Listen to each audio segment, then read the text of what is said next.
Vamos abrir o nosso plantão de dúvidas, amores. Esse momento que é tão importante para a gente, que é um grande diferencial do método no sistema de tratamento, no direcionamento, para ajudar vocês somar com a atividade de vocês e deixar mais claro para que a gente consiga tratar o nosso paciente de dor musculoesquelética, para que a gente saiba que momento não é uma dor musculoesquelética e que momento a gente deve redirecionar esse paciente para avaliação, para o tratamento, né, para que a gente entenda aí o que vai fazer. Deixa eu te perguntar uma coisa que eu esqueci da outra vez de te perguntar. É, não, eu te falei que eu fiz o outro curso, né? Que eu já tinha uma noção, mais ou menos, do Drive. Aí eu estava lembrando que ele falava que podia fazer a pistonagem, você mostrou ali, mas podia fazer movimentos circulares. E em nenhum momento você faz isso. Eu percebi em todas as aulas. E aí, no último plantão, eu fiquei empolgada com as outras dúvidas e acabei esquecendo de perguntar. Por que que você não faz? Se tinha algum fundamento não fazer? Entendeu? Entender, porque um falou e hoje... Vamos lá. O que acontece, Mima? Quando eu fiz a minha formação foi em 2011 pela Manual Concepts. Na manual, o meu professor ele deixava muito claro ah, os pontos específicos que eram da acupuntura e do dry needling. Então, o que a gente tem de evidência no dry needling quanto à sua forma de aplicação, falando da pistonagem? Que é a pistonagem? Então, observe que lá na parte gravada, teórica, a pistonagem é definida como um movimento rápido de inserção da agulha de 100 a 200 milissegundos. Isso foi visto através da inserção a seco na musculatura, de forma profunda, e foi visto algumas alterações momentâneas na fibra muscular, isso através da ultrassonografia.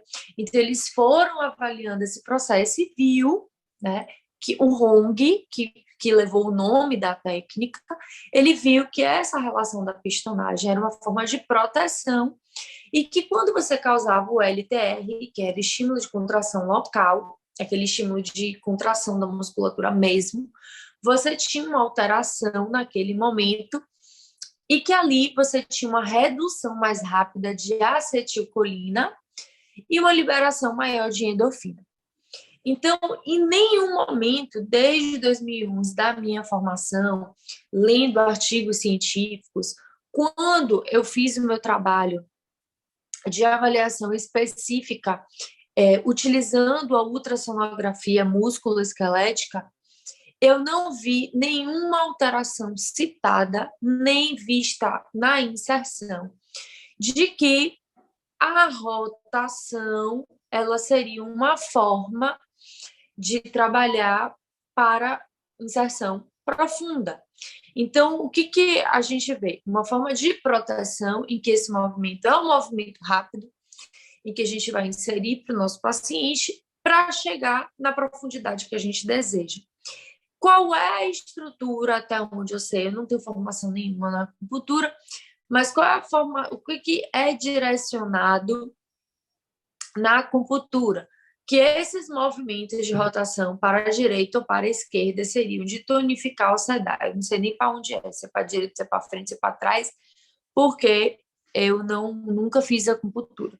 Então, o que aconteceu? De 2011 para cá, nós tivemos essa curva, esse boom de muitos cursos, e muita gente que foi fazendo não tinha uma forma, que foi dando curso, tinha uma formação em acupuntura e pegava essa formação em acupuntura e reproduzia dizendo, né, utilizando o dry needling como direcionamento e ali foi se fazendo. Mas até agora, hoje, 2022, eu não li nenhuma publicação que validasse essa informação de que a rotação substituiria a pistão. O pistão é isso aqui, né? Tá, tá, tá, tá, tá, tá, tá, tá, tá, para que você chegue profundo. Então, a gente tem validação científica do pistão e não validação científica dessa rotação. Assim como a gente tem várias teorias de que eu posso colocar uma vibração, um vibrador na ponta dessa agulha para que ela insira melhor, mas eu nunca vi nenhum artigo científico que direcionasse. Então, em 1930, quando John Kelvin ele começa a investigar a ação da agulha, o direcionamento dele é se essa agulha ela tem uma proporção de melhora de ação quando utilizado a procaína, a novocaína, 1%, quando comparado ao agulhamento, a agulha pura. Então, ele começa a avaliar apenas isso. Depois é que se começa a se estruturar entre agulhamento superficial e agulhamento profundo, estacionária, agulha paradinha, e agulhamento profundo fazendo a pistonagem. Então, é o que a gente tem descrito em publicação científica. Beli, você acha que se eu rodar, fizer um movimento de rotação, terá algum problema? Não, acho que não. Mas, como ele fala no movimento rápido, de 100 a 200 milissegundos, se você fizer uma rotação em 100 a 200 milissegundos soltando seu punho, talvez tenha a mesma proporção. Então, não sei te dizer se de verdade é isso, porque a gente já teve também, Mima, algumas considerações falando de que o agulhamento superficial não daria nenhum tipo de resultado e que era o agulhamento profundo que proporcionava o resultado que a gente queria ter. Então, a gente tem aí boato científico, né, de que a gente teria apenas uma resolução, um resultado com um agulhamento profundo, e na verdade não é. A publicação deixa muito claro que são alterações apenas de liberação mais rápida de acetilcolina e uma liberação de endorfina. Mas os dois promovem todos os mecanismos que nós estudamos, químicos, elétricos, na musculatura do paciente, tá? Então, é algo que fica aí muito claro. Acho que eu respondi para você, né, o porquê que eu não utilizo. Tem várias coisas que eu não utilizo, que vocês podem ver no Instagram, no YouTube, porque eu ainda não fui convencida cientificamente, nem utilizando ao longo desses 11 anos, que fez uma diferença e por isso eu não ensino a vocês. No momento que eu for convencida cientificamente, que eu ver na prática que corresponde ao que eu estou lendo no artigo, aí eu passo a ensinar para vocês. Ele realmente ele tem uma formação de acupuntura, eu acho que tem muito a ver com isso. E aí, deixa eu ligar aqui o negócio. Aí, pronto, agora eu tô clara. E aí, acho que ele tinha mesmo um direcionamento, ele trabalha com acupuntura também, né, o professor que deu aula. E acho que acho que você foi bem por aí, né? Levou um pouco mais da acupuntura, ele falou muito da acupuntura mesmo no curso, né?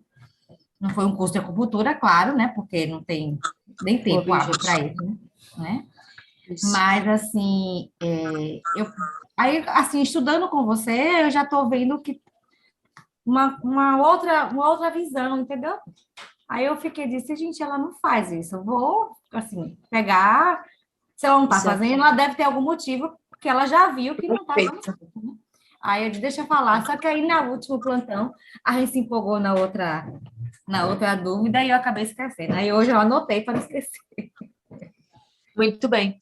E aí você pode verificar, você pode ver que é muito direcionado. O que o nosso método ele deixa muito claro e faz a diferença no tratamento de vocês? É aprender a raciocinar, é aprender a você ir agulhando, utilizando a biomecânica, utilizando a fisiologia como ferramenta. É. Então, e aí depois você inserir um exercício, você inserir outra reeducação, mobilização, tendo como ferramenta para o fisioterapeuta. E não a substituição. Há anos atrás, para você ter ideia, se falava, inclusive, que era uma acupuntura ocidental. Se chegou a chamar o dry needle de acupuntura ocidental e os conselhos, o COFIT, o CREFIT, entrou matando, dizendo, não é isso não. Não é isso, não tem nada a ver, porque já inclusive alguns físios deixavam o paciente sozinho com as agulhas do dry needling no músculo sem ser meridiano, e isso gerou uma grande confusão. Os acupunturistas reivindicaram muito, porque era uma formação de final de semana, por ser um curso de extensão, e a acupuntura um curso de 2 anos. Então, gerou uma grande polêmica. Eu disse, ai, meu Deus do céu, pronto, que agora vai sair aí do rol de técnicas da gente por conta disso. Mas já tivemos sim, o dry needling tá passando agora que deu uma acalmada, mas era gente, minha filha, torta direito. Pra você ter noção, eu tive, acho que foi em Fortaleza, eu tive uma turma que uma pessoa fez uma formação comigo, ela fez a formação, 30 dias depois ela começou a dar curso. Foi surreal. Eu fiquei assim, meu Deus do céu. Não, porque eu já tenho formação de outro lugar e eu só queria fazer com vocês, velho, para poder dar meu curso. E deu uma turma e depois morreu. Não conseguiu mais manter. Então, isso aconteceu muito, muito, muito mesmo. Eu sou uma insistente, persistente, apaixonada pelo dry needling, sobrevivendo. Pois é. É mais uma ferramenta, assim, como eu falei, muda muito a cabeça da gente, e eu estou aprendendo a jogar esse raciocínio. Aí eu fico pensando, meu Deus, eu não tenho a visão osteopática, porque como eu não tenho uma Uhum. formação, né? Aí eu não tenho uma visão. Mas, assim, do pouco que a gente conhece, a gente é fisioterapeuta. Então, aí chega um momento que eu agulhei, ele melhorou, beleza, mas ainda tem mais um pouco de dor. Aí você começa a ver, mexe uma articulação, mexe outra, e você tá vendo que alguma coisa na lombar, na sacroiliaca, que eu sei que com alguma técnica dessa outra, eu acho que conseguiria ir mais. Mas como eu não tenho, eu vou fazendo o que eu posso, né? Então, vai no alongamento, vai no exercício, vai na cinesioterapia, que é o que eu tenho de recurso hoje para fazer. Perfeito. Deixa a Erima falar, depois eu falo de novo. Tá. Pronto. Minha dúvida, eu acho que tem um pouco a ver com essa questão da rotação sua da agulha também, só que já é com outra coisa. É aquele jacaré que a gente usa, a gente não, que eu nunca usei, que eu vejo as pessoas usando no tênis, com agulha. Aí eu nunca vi Cibele falando sobre isso. E aí eu quero saber a opinião dela, o que é que ela acha, se realmente não tem feito, entendeu? Porque ela nunca passou para a gente. Ótimo. Esse final de semana me questionaram muito sobre isso. É algo que já me questiona há muito tempo. E o que acontece? Quando a gente vai para eletroestimulação, que antigamente se chamava de eletrodry, até que morreu, eu nunca mais ouvi usar esse termo. O que acontecia no eletrodry? Tem publicação? Tem publicação. Então, eu baixei várias publicações. Na minha formação, eu não tive acesso a esse eletrodry. Por quê? Quando o professor ele começou a falar do dry needling, ele começou a dizer que o mundo utilizava o dry needling com uma proposta: celeridade no processo. Então, era uma forma de você utilizar a agulha, reduzindo o tempo do paciente na clínica, porque você não ia deixar o tempo que convencionalmente se deixava um TENS, e você tinha o resultado muito melhor, porque não era uma modulação específica de teoria das comportas. Ok. E aí, quando eu comecei a ver, eu falei, poxa, as pessoas estão usando esse negócio aqui.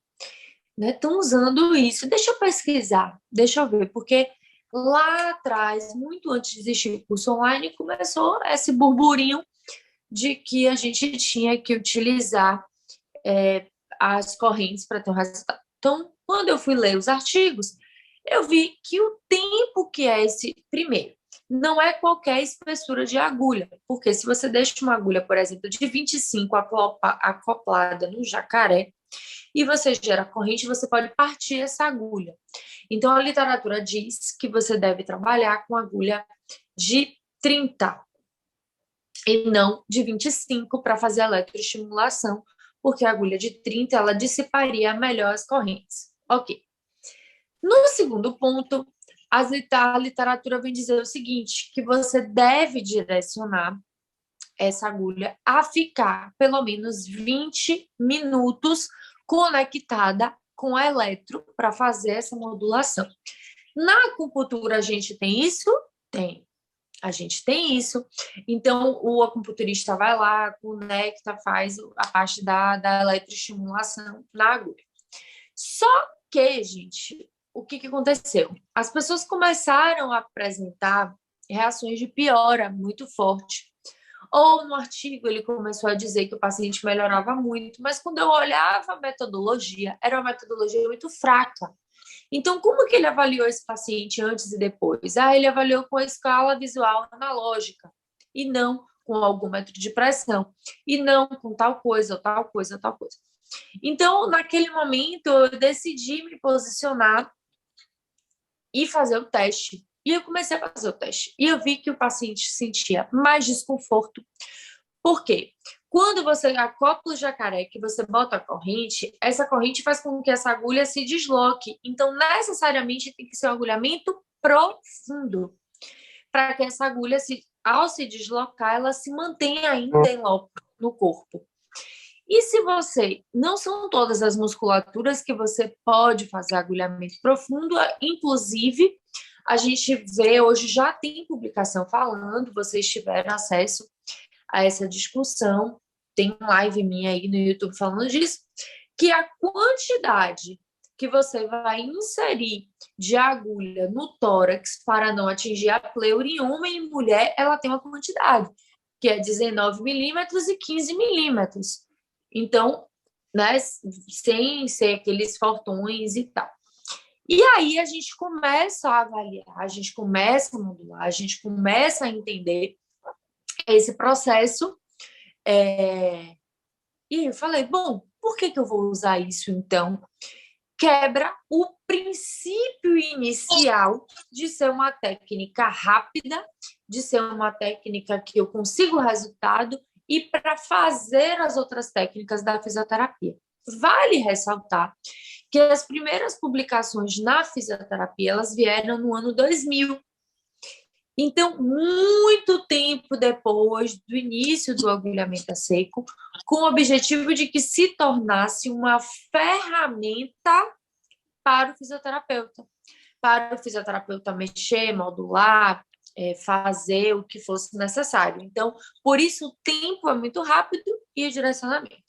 Terceira coisa, eu comecei a perceber que muita gente que estava utilizando, o paciente começava a sentir muita dor, tinha uma piora, às vezes tinha uma melhora. Então, assim, não era algo linear. Tem, inclusive, na literatura dizendo que o paciente pode sentir muita dor depois do uso da corrente, depois do uso da eletro. Isso é descrito. E a pistonagem já é algo que deixa a área mais sensível, mais dolorosa. Então, tecnicamente, não estava sobrando muita coisa que fosse fazer um benefício direto para a gente. Então, eu acabei não utilizando mesmo, mas eu vou colocar, eu tenho um objetivo de colocar um módulo disso explicando o porquê eu não utilizo. E aí eu comecei a colocar essas outras coisas. Vocês vão ver no GPS craniano a importância, o trajeto do nervo vago. Então, vocês viram no início do módulo já gravado a relação da parasimpática. Então, como você desce o simpático. Então, tudo isso você já está modulando com o paciente. Então, por isso que eu não utilizei. Não é que não tenha validação científica, é que na prática clínica, com o paciente de dor, com disfunção musculoesquelética, poucas áreas eu vi alteração. Áreas que eu vi alteração significativa e bacana, piriforme, mas eu tinha que deixar pelo menos 20 minutos. Depois saiu o artigo falando que a modulação com a corrente ela teria que ser 40 minutos. E aí, muito se confundiu também entre eletroestimulação e eletrólise percutânea, que é uma outra técnica. E muita gente estava fazendo a eletroestimulação do Dry misturando com a eletrólise percutânea, que é uma outra técnica, que é um outro tipo de aparelho, que é um outro tipo de corrente.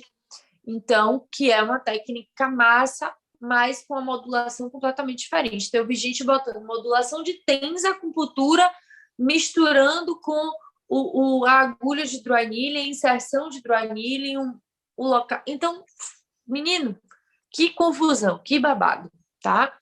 Mas ainda assim, tem um colega que faz a formação e que dá, já assisti a aula dele, já olhei, mas na prática clínica eu não vi muita diferença. Ao contrário, eu achei que o paciente ficou com mais dor, com mais sensibilidade após. Inclusive, tem alguns artigos que fazem isso e ainda fazem o uso do ultrassom para diminuir a sensibilidade de dor que o paciente apresentou. Então, na formação, ele também mostrou isso, né? E aí eu achei legal a Arima falar, era uma das coisas também. Mas exatamente isso. Eu tentei usar, porque como eu fiz o curso, você acaba vou em prática, né? Exatamente no piriforme, que é até por ser mais profundo mesmo, e não teve essa melhora, entendeu? Eu melhorei muito mais com a minha técnica de acompagem, o alongamento, entendeu? Que foi muito mais efetivo do que realmente, gente, tanto que eu não uso hoje, não uso, né? Eu uso uma outra técnica com agulha, que é a eletrolipólise, que é outra coisa, né? Que é para gordura, não tem nada a ver com isso. E aí essa questão da corrente estar na agulha mais grossa é pertinente, porque a gente usa agulha de 30 mesmo, porque senão pode quebrar, e nunca, nunca, nunca contração. Pelo amor de Deus, vai quebrar a agulha, né? E aí, tem umas loucuras que a gente vê aí na rua que eu fico assim, besta, né? Mas é isso aí. É muito Eu comprei esse jacaré para a clínica há um tempo atrás, que 2 fisioterapeutas que trabalhavam lá me pediram. E eles usaram por um período e eu vi que depois deixaram para lá. Aí tem uma fisioterapeuta que trabalha comigo agora, que fez o curso recentemente, agora início de junho. E no curso que ela fez, ela aprendeu a usar o jacaré. E vira e mexe ela usa. Ela está assim, bem no iniciozinho, está super empolgada. E essa semana ela atendeu um paciente, ele é corredor, atleta profissional, e fez a fisioterapia dele na terça. E hoje ele até pediu para conversar comigo, aí eu se piorou, ele fez um pouco. Só que eu estava muito ocupada, e aí eu não conversei com ele, mas eu acredito que tenha sido isso. Aí hoje ela já fez outra coisa com ele, acho que agulhou outro ponto, inclusive na hora de agulhar, ele sentiu muita dor no primeiro dia, na terça. Não sei o porquê, porque, tipo assim, quando o paciente reclama de dor comigo, eu deixo a agulha ali estacionária, vou depois, palpo ao redor da agulha para ver se está muito sensível, e depois eu faço um pouco da pistonagem, dependendo do local, para saber se a dor aliviou ou não. E eu tive a impressão, estava um pouco difícil, mas eu tive a impressão que ele, mesmo sentindo dor, ela continuou fazendo a pistonagem, e eu acho que ela fez movimentos circulares, entendeu? Então, ele chegou hoje com um pouco mais de dor. E aí eu não sei se foi o jacaré ou se foi realmente a dor no local e ela insistindo com a pistonagem. Só que ela fez alguma outra coisa hoje, que eu não vi o atendimento, estava em outra sala, e na saída eu pedi desculpa por não ter ido lá conversar com ele, tudo. Ele fez, não, eu estou um pouco melhor. Ela fez alguma coisa que ele saiu um pouco melhor, mas aliviado. Entendeu? Gente, essa é a grande diferença do nosso método, Arilma, porque eu ensino a vocês a respeitar a fáscia. Só para você ter uma ideia, lembra na época que houve um boom da vibração, daquele aparelho de vibração? Gente, era caríssimo, eu esqueci o nome do treco agora. Pouco tempo depois, saiu um artigo falando de fáscia e vibração.